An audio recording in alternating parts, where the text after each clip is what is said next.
juniors. He was a powerful post player that got a lot of rebounds and tip-ins.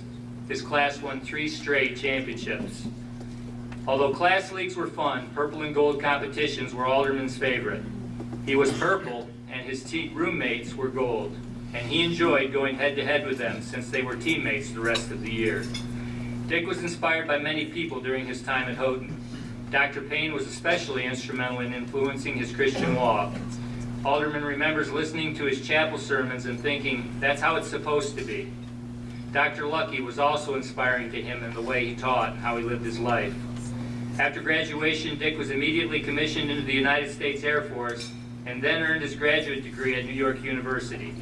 He chose NYU because it was close to Yankee Stadium. Seeing a trend here, choosing grad school for Yankee Stadium and skipping class to play basketball. But his athletic experience proved valuable during his time in the Air Force. Looking back, Alderman stated, everything in the military is teamwork, just like sports. You have to listen to your captain, and he makes the decisions. I learned that very quickly. After 4 years of service, Alderman pursued his calling as an educator. He taught math at Star Point, Niagara Falls, and Canisteo High Schools, and eventually became principal at Canisteo for 7 years. He remained in the Army Reserves during this time and became a recruiter in Western New York. Dick also stayed closely tied to Houghton. He was elected president of the Alumni Association chapter in Hornell, New York, and came back to Houghton during homecoming to play in alumni games. After years of teaching, Alderman was contacted by Houghton to come back and work for them. Over 20 years, Dick worked in various administration positions, such as golf coach, registrar, admissions director, athletic director, alumni director, and was the vice president of the college for his last 5 years. Still passionate about the Army, he started the ROTC program at Houghton during his time as registrar. After Houghton, he went back to teaching at Southern Wesleyan University for 5 years and then worked at an orphanage in Georgia.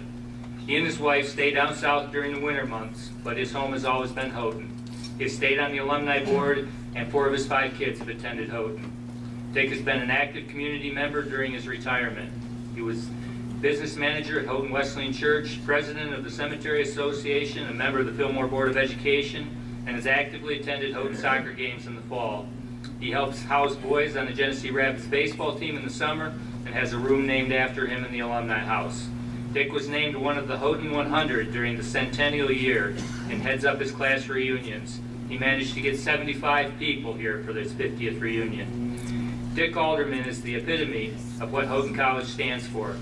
We are privileged today to induct him into the Hall of Honor, not only for his athletic achievements, but for his service to our country and community today and for years to come.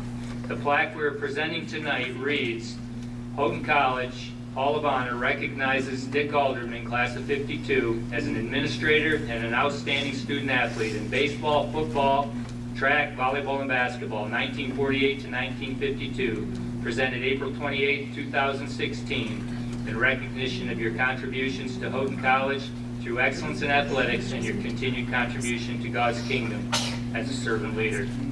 Dick, congratulations.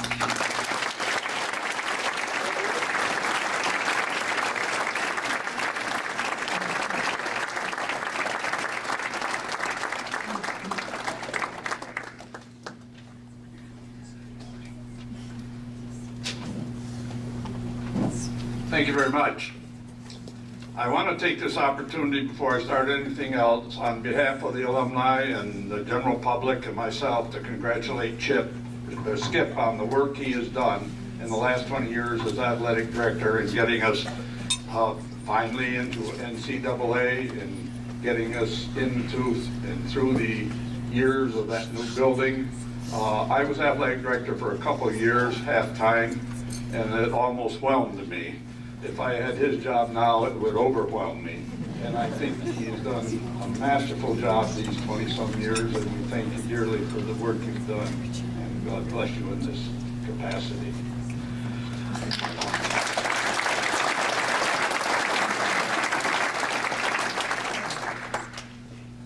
I would have written a speech and read it, but I can't see anymore, so there's no point in that. It's been a privilege to be honored in this way. I was surprised. Willie Zeich, a couple years ago, when he was honored, mentioned to me that I should be honored also, and I told him he was out of his mind.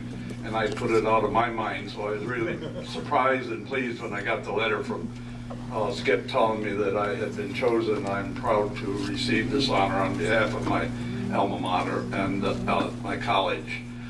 I want to talk about 3 different important decisions that I made in my life at a very young age, and that was a long time ago. In 1944, I was at Chambers Camp, and the speaker that year was a Dr. Harold, can't remember now. I'll think of it in a minute, and I'll bring it up to you when I get there. Anyway, I decided at that point to follow the Lord, and it was a decision that I made, and I've tried to follow ever since. Interestingly, when I was a junior, he was a speaker again at Chaplain, at our annual, we had 2 meetings a year, and he spoke in the fall, and he was again the speaker, and again I dedicated my life and sought the Holy Spirit to be the guide in my life. And I've tried to live that, and I live in the hope of the salvation that comes to us through the blood of Christ and the promise we have through the power of his resurrection. Ironically, when I was teaching down at Southern Wesleyan, and I'll keep track of this, I had his great-great-grand-niece in my calculus class. I teach genealogy, so I keep track of those kind of relationships. The second decision that I made, and was made for me, 2-way decision, was about 65 years ago. I met a young lady in Nunday, and 63 years ago she agreed to marry me. She has been a tremendous helpmate. The Bible says that 2 become 1. I suppose I'm half of that, but she's by far the better half of it, and she's been a tremendous helpmate and guide, and helped me through the easy times and the tough times of life. We've lost a son. I lost a brother that was 20 years younger than I a couple of months ago, and lost many friends. My mother died 2 years ago at the age of 100. She has been with me through all of these difficult times and through the tough times. I want to apologize to the women's soccer team. We've gone over there every year from our place in Brooksville, except this year. And we would have gone, but we came home for Mrs. Shannon's funeral, and we missed the game. You'll get there next year, and we'll be sure to be there, God willing. The second decision, or third decision that was so important to me, and it's been mentioned and has been preempted in his remarks, was when I chose to come to Houghton instead of going to MIT. Ironically, again, when I was a senior, when I received my commission to become a weather officer, a weather forecaster in the Air Force, they had to send us to graduate school because there were no naturally trained weathermen to speak of, not enough. And I was accepted at MIT again and didn't go. I was accepted at NYU and I was accepted at Penn State. The best 2 schools in the country were Penn State and MIT. We didn't have your great guidance for career guidance that you have now. We had none. And I chose, as he mentioned, NYU because it was 5 subway stops from Yankee Stadium. One of the dumber things that I've done in my life. But I do want to talk a little bit about the other part. The academics of Houghton has always opened every door that I would ever want open. I have never applied to a college or for a scholarship or for a fellowship that I did not get. And my scholarship from Houghton carried me through each of those each time. So I'm thankful for that, and it's been recognized down through the years. I was deeply influenced, as mentioned in the introduction, by Doc Bob Lucky, Doc Steve Payne, even Doc Joe tried to make me literate, and it was a difficult job, a farm boy. I didn't play basketball in college or high school. I did letter and football and baseball. I was 9 miles from school, and the snow was too deep to ride my bike to basketball practice. So I learned to play the game here. In sports, I want to talk a little bit about purple and gold. In class, that was mentioned a lot. We were stomped our freshman year. You probably don't realize this, but when I was a freshman, the senior class athletic teams was made up primarily by World War II veterans. They were 24 and 25-year-olds. They knew where they were going. I was a 17-year-old and didn't have the slightest idea where I was going, and they smeared us. We scored one touchdown. I scored it, and it was called back on an alleged technicality. So we never scored in the entire season in football. After that, our class never lost a volleyball game, and we won the basketball championship for 3 straight years. We had a great group of athletes. One of them's here tonight, Bob Barnett from my class. I think the only other one that would be here. It was a lot of fun. My 2 roommates I mentioned were gold. We still get together every year, Bob Young and I. In the championship game, he had 20 points and I had 21. He claims that I got a basket that was his. That could be. The juniors had 39 points, if I remember correctly, so we took care of them ourselves. I want to mention to you seniors that as you go out from here, I hope that you will make a difference in the world that so badly needs you. I hope that you will take to them the love of Christ that may change just a few lives around you. If you do, you will have accomplished what Houghton is all about. That's their purpose, their mission, and I hope that you'll do that and make the world a little bit better for, I plan on living a few more years, for me and for coming generations. I wish you well as you go out. Now I want to give a little artifact that I brought from the Purple Gold and Class series. When our girls played, I don't know if you knew the rules on the girls back then, but they wore things that I would call culottes. Their ankle or their basketball shorts. You guys wear things now that back in our days we would call bloomers. Here's what I wore for basketball as a fellow.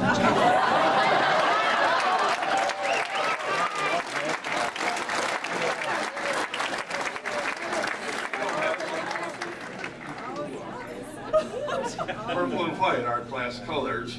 They assumed we would graduate, so they gave us our uniforms. Thank you so very much.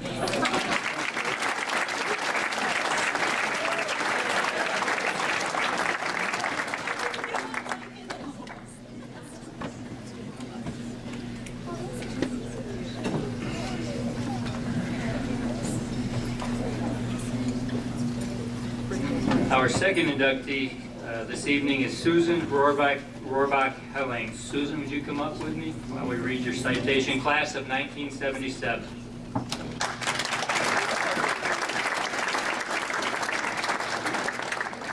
Susan Roorbach Hellings was a pioneer for women's sports at Houghton College, and it all started in New Jersey with 3 older brothers who let her play sandlot football with them if she promised not to cry, and if she quit, she couldn't come back and play. Growing up in the 1960s, there weren't many organized youth leagues, so her love of sports was nurtured through her countless hours of playing any sport possible with anyone who wanted to join. The life lessons she learned during those times are what carried her through her life, and specifically her time at Houghton. In 1970, she started attending Houghton Academy, where she played basketball and was also introduced to soccer. She says, "I appreciated soccer because I could run fast, kick hard, use my head, and push a little." Along with her sister Peg Roorbach Schrum, Susan's teams dominated in soccer and basketball throughout high school. She also played volleyball and ran track and field. Houghton College was a familiar place for Hellings, as the collegiate teams shared a gym with them at the academy. It was a natural choice for Susan to continue her education here at Houghton. She entered as a math major in 1973.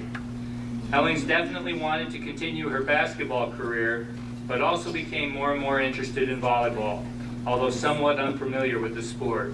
She recalls, before the age of women's athletic scholarships, recruiting, and resumes, we were all walk-ons.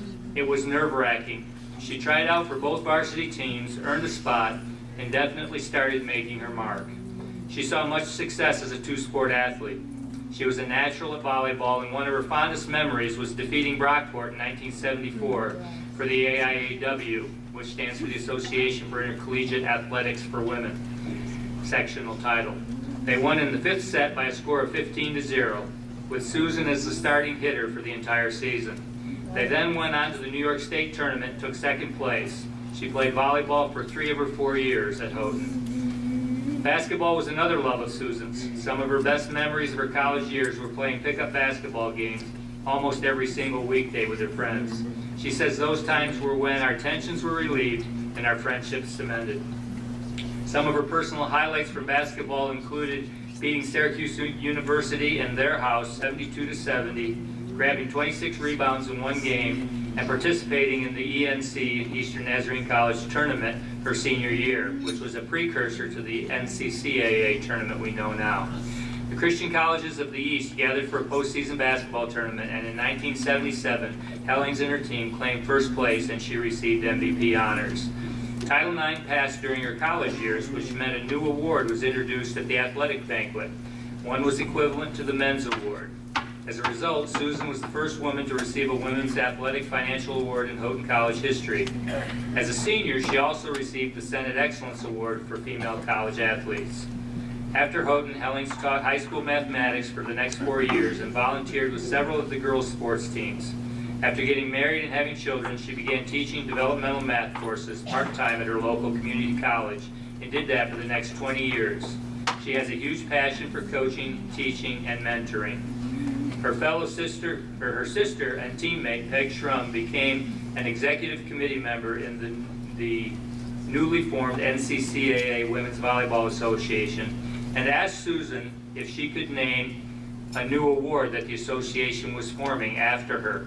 The award recognizes student athletes that are exceptional athletes, but also show exceptional leadership, academic performance, and Christian character. It is officially called the Susan R. Hellings Award and is still given out today for an NCCAA Division I volleyball player.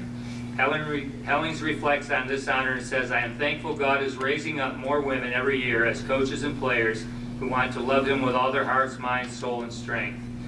Hellings continues to live in the same New Jersey hometown she grew up in and raised her family in. She made 3 trips to Africa to help her missionary sister and 4 trips to Alaska to help her missionary son.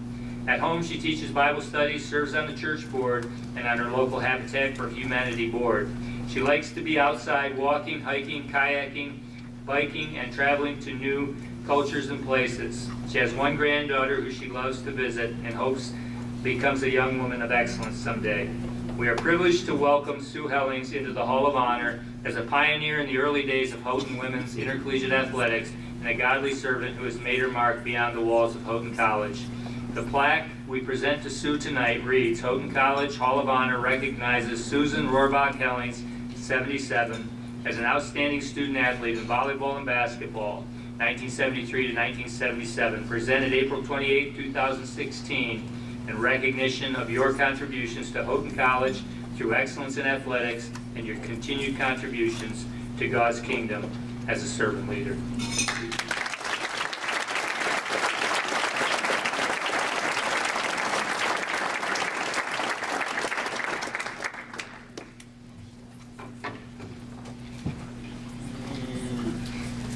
I do thank you and thank Houghton College for all that they have been in my life, not only with the athletics, but academically and spiritually and socially. But the Houghton College press release that was out on Facebook, and then Skip just mentioned it again, labeled me as a pioneer. And that prompted a lot of comments from my friends and my family. Several friends wanted me to wear a bonnet, a la Little House on the Prairie, you know. And other folks just asked details about what were things like back then. You perhaps haven't given much thought to women's athletics, or men's for that matter, needing any pioneering.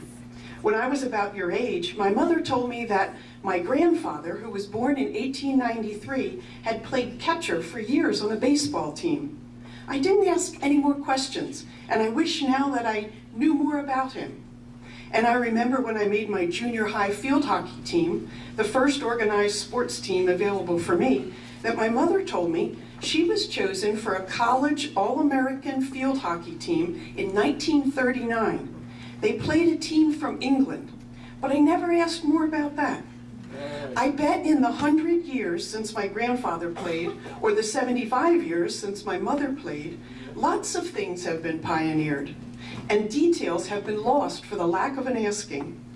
I realized all this when Jason Muker wrote and asked me to answer questions about my 40-year-old Houghton College experience. And it prompted me to remember and enjoy, and I wanted to share some of the details with some of the folks who were asking me about being pioneers, and perhaps some of you young folks. Skip mentioned in my elementary years in the 1960s, there weren't extensive youth sports leagues, so our neighborhood friends gathered for pickup games, mostly basketball, football, baseball, run the bases, sled races, anything we could make up. We didn't know about soccer or lacrosse at all.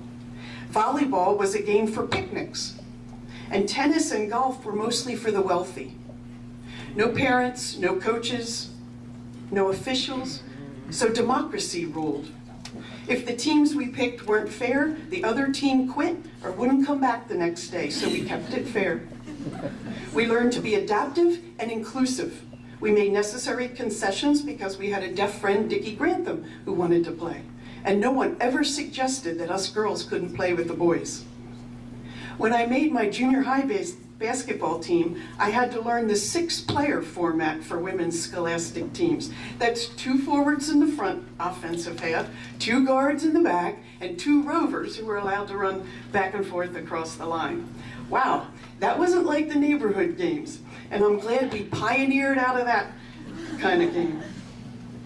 When I came to Houghton Academy, the county high schools had started soccer for men and women. So even though I didn't know anyone who had ever played before, we all had a great time learning that. Unfortunately, it was many more years before women's collegiate soccer was pioneered. During my academy years, Allegheny County also had a 1-day workshop and round-robin tournament where we learned the game of indoor volleyball. So I entered Houghton College with 1 day's competitive experience and had a blast learning from much more experienced upperclassmen. My Houghton College athletics experiences are some of the highlights of my life, but there were some things that needed pioneering I'd like to mention. We weren't excused from science labs for games, and you couldn't make up labs if you missed them for any kind of athletic. So that sort of influenced my decision to switch from a science major to a math major. There was no recruiting, no scholarships, no summer camps, no meeting with the coach or team before coming. Everyone was a walk-on. But the same was true of Brockport, Niagara, Canisius, UB, and Syracuse. So there really was parity, and this allowed us to be very successful against all those schools. Typical of the era, we had one woman who coached both volleyball and basketball, and softball the 1 year we did that. She had no assistants, no managers, and no trainers. And since we only had one 15-passenger van, she often drove it herself to give us more room for all the equipment and the players. A Herculean effort, and not the way the men's programs were run. Uniforms. You saw one of the men's. My freshman year, we had one purple shirt and one purple pair of shorts, which we used for both volleyball and basketball. The next year, we got a white shirt, and we had a warm-up suit. They lasted all 4 years, my whole career. I don't know when they might have replaced them later. Each player was responsible for all their own laundry. The Houghton College gym was named Bedford. Perhaps you've seen a picture of that. It was so small, it fit right between the front of this building and the sidewalk that goes around the quad, and that was lengthwise, the court. On most weekdays, the athlete friends that I was sitting with at lunch would survey who was available that afternoon at an agreed-on time between class, lab, and homework, and we played a hard-fought, sweaty hour of 3-on-3 or 4-on-4, and that's where our tensions were relieved and our friendships cemented. Our team sometimes practiced there, but we were fortunate enough to use the Houghton Academy gym for both men's and women's intercollegiate games. I don't know if you've been up there, but it's not anything like the beautiful facilities that you have now. Yes, it was during my college days that Title IX was passed, and we all wondered aloud, what kind of changes would occur? From 40 years later, I think the answer to that is quite clear. However, I leave to your judgment which aspects of the evolution of both men's and women's athletics have been for the better and which not necessarily so. And I leave you with this challenge. Ask your parents and your grandparents about their histories and record your own experiences for future conversations. Then the changes will be documented and the shared and timeless pleasures will be preserved. Crisp autumn days when your feet just want to practice corner kicks. The gym door opening and your ears hearing the basketballs bouncing.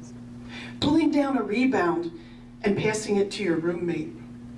Watching your sister ace yet another serve. Exhaustion after giving coach everything you have. And gratitude to God for the health and the opportunity to play at Houghton College. God bless you all and enjoy.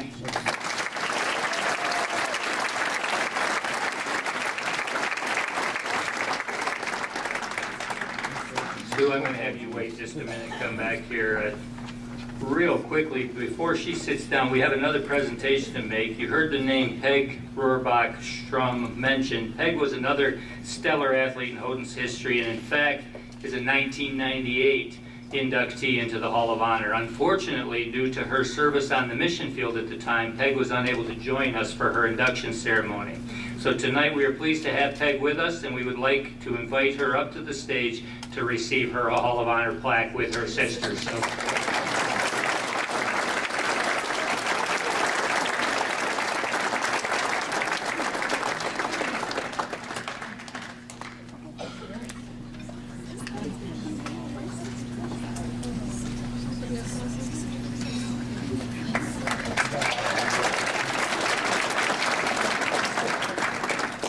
Our third and final inductee tonight is Sunshine Leonard Beshears, class of 2001. Sonny, would you come up and join me?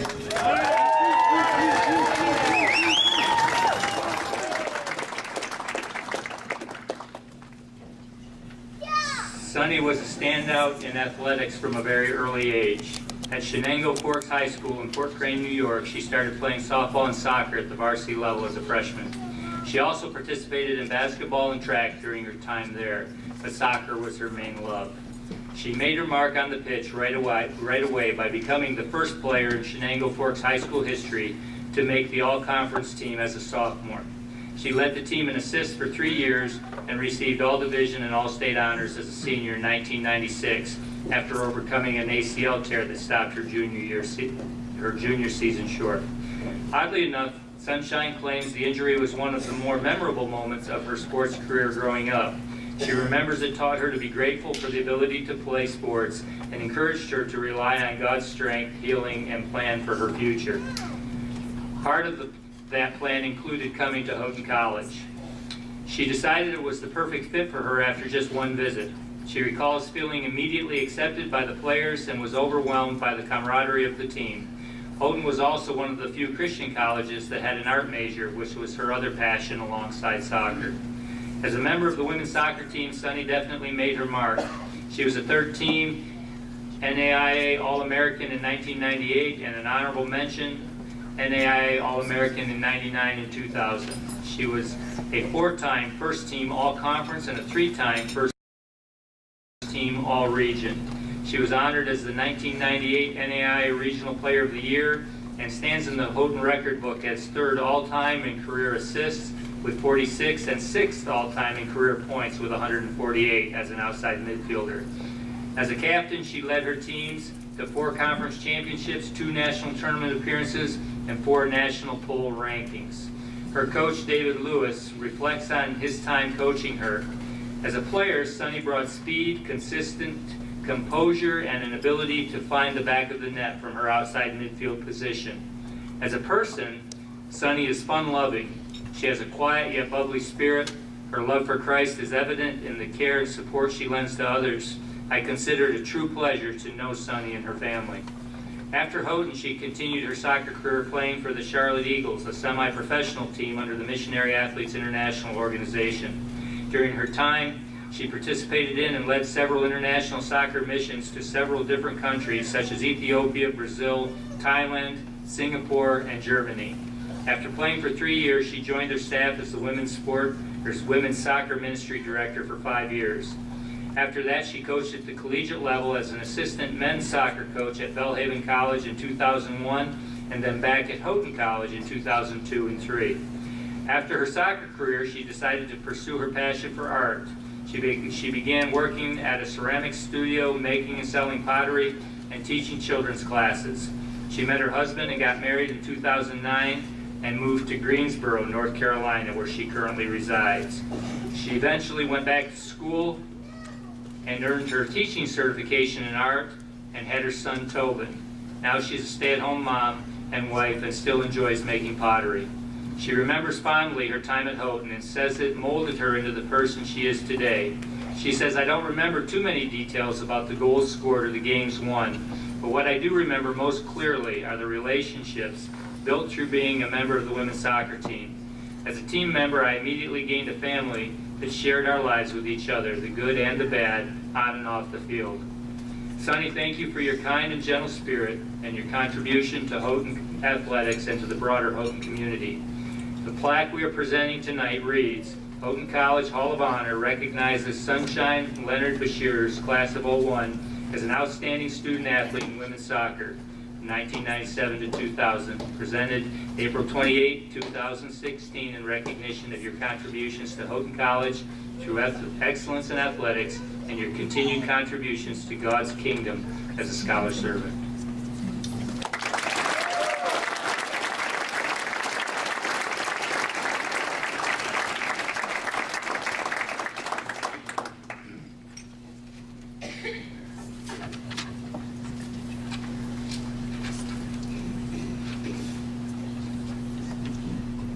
This will be short and sweet, just like me. Well, thank you, everyone. I'm overwhelmed by this honor and really do not have the words to express how grateful I am. When I first received word that I was one of the inductees, it was in an email sent to all three of us, and I thought they'd sent it to the wrong Sunshine. I was so shocked, I was so surprised, but really there are very few Sunshines in the world. But it was funny because when I was coaching here, an email was sent to me, and there was another Sunshine, I think a professor at the time here, which is very ironic. But I got an email from one of the other staff members saying, "Congratulations," and this was way back before I was married. "Congratulations on your pregnancy, look forward to it."